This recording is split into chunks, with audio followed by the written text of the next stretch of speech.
नेपाल र नेपाली जनताले यो प्रजातन्त्र विरासतमा पाएको होइन।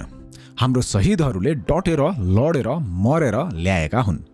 यो लडेर ल्याइएको प्रजातन्त्र हामीले फेरि गुमाउन पुग्यौं र फेरि डटेर लडेर मरेर फिर्ता पायौं।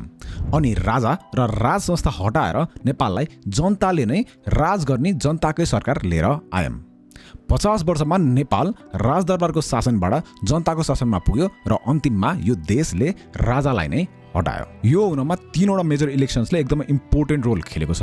त्यसैले आज चाहिँ हामी त्यही 3वटा 15 सालको 48 सालको र 64 सालको इलेक्सन्सलाई एकचोटि रिभिजिट गर्छौं।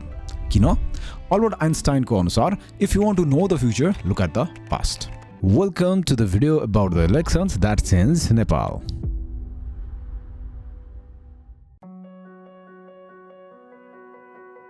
2007 सालमा राणा शासनको अन्त्यपछि हाम्रो देशको हिस्ट्रीमा नेपालको सत्ता कुनै पनि एउटा परिवारमा मात्र सीमित नभएर सारा जनतामा पुगेको थियो। तर त्यो 7 सालको त्यागको फल पनि नेपाली जनताले झन्नै 8 वर्षपछि 15 सालको फागमा मात्रै पाउँछ। 8 वर्षसम्म नेपालीले कुनै पनि प्रकारको स्थिर अन्तरिम सरकार पाइराखेको हुँदैन र फाइनली 15 सालमा आएर राजा महेन्द्रले नेपालमा आउने नयाँ प्रजातान्त्रिक सरकारलाई चाहिने संविधानको प्रख्यापन गर्नुहुन्छ, मतलब घोषणा गर्नुहुन्छ।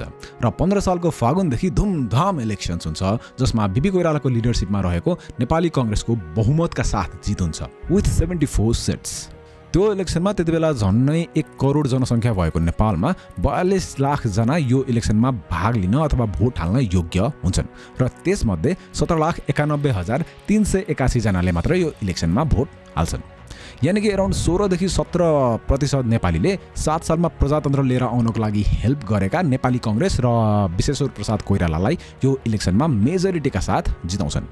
नेपालमा प्रजातान्त्रिक सरकार आउँछ र त्यसको साथसाथै नेपाल र नेपालीको आशा पनि। तर त्यो सरकार धेरै टिक्दैन। 2017 साल पुस 1 गते राजा महेन्द्रले बीपी कोइराला र यो प्रजातान्त्रिक सरकारलाई घुसखोर, असक्षम र इन्डियाको दलाल भनेर यो सरकारलाई कु गरेर हटाउनुहुन्छ। यो 18 महिनाको प्रजातान्त्रिक सरकारले के चाहिँ देखाइदिन्छ भने नेपाली जनतालाई प्रजातन्त्र चाहिएको चाहिँ छ, तर जनताको हातमा पावर नभएसम्म प्रजातन्त्रलाई जोगाउन भने चाहिँ सकिँदैन।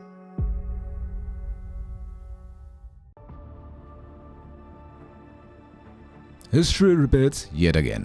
30 वर्षको एकल परिवारको पञ्चायतलाई हटाउनको लागि 46 सालमा जनताहरू फेरि पनि देशभर सडकमा उत्रन्छन्, जुन चाहिँ नेपालको त्यतिबेलासम्मकै सबैभन्दा ठुलो आन्दोलन थियो। यो आन्दोलनमा पुलिस पनि मारिन्छन् र यङ्स्टर्स पनि, र सिचुएसन आउट अफ कन्ट्रोल भएपछि राजा वीरेन्द्रले पञ्चायत पावर सिस्टमलाई फाल्नुहुन्छ र जनताले चाहेको जस्तो डेमोक्रेसी विथ संवैधानिक राजतन्त्रलाई यो देशलाई अगाडि बढाउनु हुन्छ।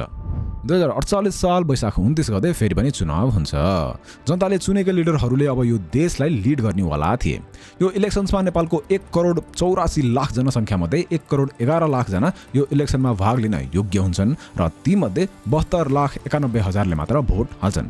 यानि कि देशको त्यस्तै 40% जनसङ्ख्याले यो इलेक्सनमा भोट हाल्छन् to decide the future of the nation. यो इलेक्सनमा कृष्णप्रसाद भट्टराईको लिडरसिपमा रहेको नेपाली कांग्रेसको जित हुन्छ, जहाँ चाहिँ उनीहरूले 205 सिट मध्ये 110 सिट जित्छन् र यो नयाँ प्रणाली र नयाँ सरकार गिरिजा प्रसाद कोइरालाको नेतृत्वमा अगाडि बढ्छ। राजालाई निरङ्कुश राजतन्त्रबाट संवैधानिक राजतन्त्रमा ल्याएर राखेर नेपालको समस्याको समाधान हुन्छ भनेर सोचेकाहरूलाई यथार्थको सामना गर्नुपर्ने हुन्छ। पावर राजाबाट जनतामा ल्याएर राखे तापनि त्यो पावर युटिलाइज गर्ने क्षमता पनि जनताले चुनेको लिडरसिपमा हुँदैन। सरकार बदलेको बदलै, पार्टीहरू टुटेको फुटै। त्यसैले जनताका नेताहरूले यो देशलाई झनै अन्यलमा पुर्याउँछन् र त्यो अन्यलताले नेपालमा माओवादीलाई जन्म दिन्छ। माओवादीलाई राइटफुल्ली नै आतंककारी घोषणा गरिन्छ र देश झनै अस्तव्यस्तमा खस्किन्छ।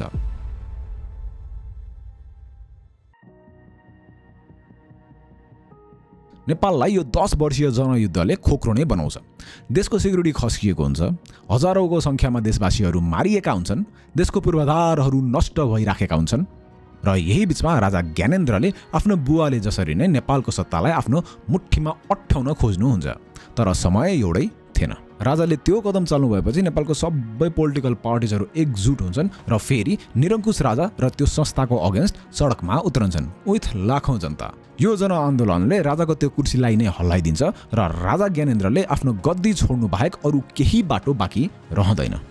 2064 साल चैत्र 28 गते नयाँ परिवर्तनको लागि फेरि पनि इलेक्सन हुन्छ, जसमा चाहिँ 2 करोड 70 लाख जनसङ्ख्या मध्ये 1 करोड 76 लाख जना यो इलेक्सनमा भोट हाल्न योग्य हुन्छन् र तीमध्ये 1 करोड 11 लाख जनाले मात्र भोट हाल्छन्। सो अराउन्ड 41% जनताले यो इलेक्सनमा भोट हालेर पुष्पकमल दाहाल अल्सो नोन एज प्रचण्डको नेपाल कम्युनिस्ट पार्टी माओइस्टलाई 220 सिट्स, जुन चाहिँ मेजोरिटी त होइन एक्लै सरकार चलाउनको लागि, बट स्टिल सबैभन्दा बढी सिट्स जित्ने पार्टी बनाउन सफल हुन्छन्। अनि एमाले र मधेसी जनाधिकार फोरमसँग गठबन्धनको सरकार बनाएर देशमा जनताले भोट हालेर जिताएका नेताहरूले नेपाललाई 240 वर्ष राज गरेका राजाबाट नै मुक्त गराउँछन्। त्यसपछि जन्मेको फेडरल डेमोक्रेटिक रिपब्लिक अफ नेपालमा नेपाली जनताले चाहेको जस्तो प्रगति, स्थिरता अनि सुशासन भन्ने चाहिँ पाउँदैन। उल्टो भएको फ्याक्ट्रिजहरू बन्द हुन्छ, करप्सन चरम सीमामा पुग्छ, दलका नेतृत्व गर्ने लिडरहरू आफूलाई महाराजा नै सोच्न थाल्छन्।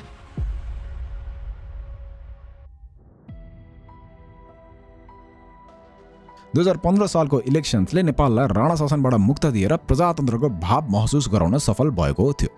2048 सालको इलेक्सन्सले राजदरबारमै रहेको पावरलाई जनतामा फैलाउन सफल भएको थियो र 64 सालको इलेक्सन्सले राजा नै फ्याल्न सफल भएको थियो। यी 3 चुनावले जेनरल पब्लिकलाई सार्वभौमिकता के हो, राजनीतिक दलहरू के हुन् र साधारण जनताले पनि यो देशलाई हाँक्न सक्दो रहेछ है भनेर छर्लङ्गे पारिदिएको थियो। यानि कि दिज 3 इलेक्सन्स रिरोट नेपाल्स आइडेन्टिटी, राणाबाट राजा, राजाबाट प्रजा। तर यति हुँदाहुँदै अर्को के कुरा चाहिँ क्लियर भयो भने नेपाललाई सही दिशामा लिएर जान सक्ने नेता नेपालले अहिलेसम्म पाएको चाहिँ छैन। अब यसपालि इलेक्सन्स हुँदैछ, वेल अब एटलिस्ट मैले भिडियो बनाउन्जेलसम्म त हुँदै नै छ है। राणालाई फालिएको थियो, जनतालाई थिचे, जनतालाई मारे भनेर होइन, राजालाई पनि जनतालाई थिचे, जनतालाई मारे भनेरै फालिएको थियो। तर अब जनताले चुनेकै नेताको सरकारले पनि आफू शक्तिमा बस्नको लागि त जुनै पनि हदसम्म जाँदो नै रहेछ। यसपालिको इलेक्सन्स चाहिँ कुनै पनि शक्तिलाई हटाउने भन्दा पनि यो पुरानो सोच भएका आफूलाई महाराजा सरह ठान्ने, मनलाग्दी भ्रष्टाचारमा सहभागी हुने अनि भ्रष्टाचार हुन दिने हो, उनीहरूलाई हटाएर नयाँ लिडर जसले चाहिँ जनताको भावलाई बुझ्न सक्छ, यो देशलाई नयाँ उचाइमा पुर्याउन सक्छ, जसले चाहिँ नेपाललाई एकजुट बनाएर अगाडि बढाउन सक्छ, त्यसको लागि हो। यिनीहरू सबै गर्नको लागि नयाँ शक्तिहरू रासपा, उज्यालो पार्टी, श्रम संस्कृति, अझ यु क्यान इभन से नेपाली कङ्ग्रेस, उनीहरूले पुरानोलाई हटाएर नेपाललाई नयाँ युगमा लाने प्रतिज्ञा गरेका चाहिँ छन्, जसको लागि उनीहरू नारामा भन्दा पनि आफ्नो नयाँ छुट्टै पारा देखाउने तर्खरमा छन्। वेल नारालाई छोडेर अब नयाँहरू एटलिस्ट प्र्याक्टिकल र एचिभेबल बाचाहरू जनतालाई गरिराखेका चाहिँ छन्। तर अब पुरानोहरू चाहिँ उही नचाहिने, नसक्ने, हुँदै नहुने झुटो गफ र बाचा दिनमै व्यस्त छन्। 15 सालको इलेक्सन्सले नेपाली जनतालाई हाम्रो आवाज दिएको थियो। त्यसपछिको 46 सालकोले नेपाली जनतालाई हाम्रो स्वतन्त्रता र 64 सालकोले नेपालीलाई हाम्रो देश। अब 82 सालकोले के देला त? देशलाई सही दिशामा लान सक्ने नेता कि त नेपालले पछिल्लो 7 दशकदेखि भोगिआएको निराशा, अगाडिको 3 चोटिको जनताको चोइसले राम्रो नतिजा भनी लिएर आउन चाहिँ सकेको छैन, is 4th time the charm. तपाईँलाई के लाग्छ? 82ले के लिएर आउँछ? Is this gonna be the election that can bring about real change in Nepal? तपाईँको विचार तल कमेन्ट सेक्सनमा लेखिदिनु। भिडियो मन पऱ्यो भने लाइक, कमेन्ट, सेयर, सब्सक्राइब गर्नु। अनि finally thank you for watching till the end. जय नेपाल।